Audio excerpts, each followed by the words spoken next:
तर मित्रांनो आम्ही चाललो कोहज फोर्टवरती. मिनिमम जर बघायचं झालं ना मित्रांनो 5 ते 6 वर्ष झाले मला कोहज फोर्टवरती गेलेलो ना. ते आत्ता आलो एवढ्या वर्षातून कोहज फोर्टवरती मित्रांनो. आणि जो इकडचा आम्हाला व्ह्यू आणि वेदर बघायला भेटला ना, तुम्ही बघाच कसा दिसतोय.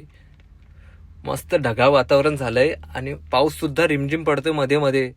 त्याच्यातच ऊन सुद्धा पडतंय आणि जो हिरवळ वातावरण निसर्ग दिसतो ना तुम्हाला भाई, नेक्स्ट लेवलच आहे. आणि नंतर पुन्हा आम्ही ट्रॅकिंगला सुरुवात केली. थोडं चालत चालत येऊन आम्ही थोडा अंतरावर आम्हाला भेटली गौर. ही दिसत असेल तुम्हाला. आणि मित्रांनो इकडे येऊन ना तुम्हाला आजूबाजूला हे गौरीचं झाड तुम्हाला बघायला भेटेलच. सो मस्तपैकी दिसलं भाई. थोडाच येऊन मित्रांनो आम्ही इथे रेस्ट केला. भाई थोडा थांबू बरं, आराम करू. नंतर आम्ही पुन्हा सुरुवात केली मित्रांनो इकडनं जायला. आणि थोड्याच पुढे येऊन मित्रांनो आम्हाला ही झाडं दिसली. ही दिसत असेल तुम्हाला.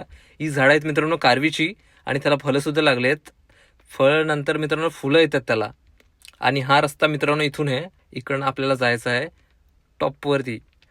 मस्त भाई टॉपवरती पोहोचलोय आणि इकडचं आम्ही टाइमलॅप शूट केलं भाई. एक नंबर टाइमलॅप. चला हा व्ह्यू दिसत असेल तुम्हाला कसला भारी आहे. तिकडनं आम्ही पुन्हा निघालो. चला भाई चालत चालत निघलो आम्ही परत. आणि थोड्याच पुढे येऊन आम्हाला मंदिराजवळ आम्ही पोहोचलो. मंदिराच्या साईडला तुम्हाला मित्रांनो ही 2 कुंड बघायला भेटतील. एक त्या साईडला आहे, म्हणजे 3 कुंड आहे तशी. आणि इकडचं जो पाणी भाई होतं ना, मस्त थंडगार पाणी. नंतर आम्ही निघालो आईचं दर्शनासाठी. आईचं दर्शन घेतलं आणि थोडं शूटसुद्धा केलं. नंतर आपल्याला ई रॅलिंगमध्ये पुढे जायला लागतं. थोड्याच पुढे येऊन आपल्याला ही कुंड बघायला भेटेल, कारण की आता पाणी खदूळ आहे. पाणी खूपच होतं त्यामुळे पाणी खदूळ दिसतं आपल्याला. आणि या इथेच तुम्हाला कुंड बघायला भेटतं मित्रांनो. नंतर उन्हाळ्यामध्ये मित्रांनो साफ होते आणि पाणी क्लिअर होते इकडचं, मस्तपैकी पिण्यासारखं होतं भारी. आणि इकडनं जे तुम्हाला दिसत असेल ई रॅलिंग आपल्या टॉप व्ह्यूवरती पोहोचवते.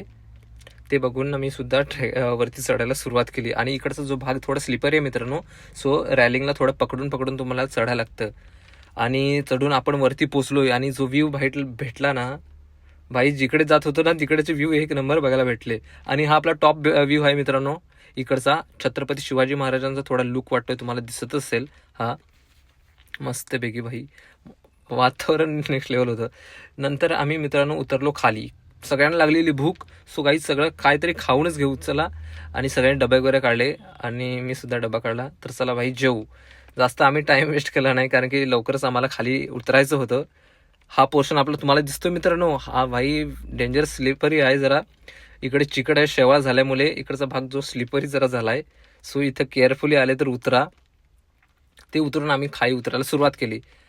चला मित्रांनो व्लॉग इथेच एंड करू. आणि व्लॉग आवडला असेल तर लाईक करा आणि फॉलो करा आणि शेअर करा. चला पटापट आणि भेटूया नवीन व्लॉगमध्ये.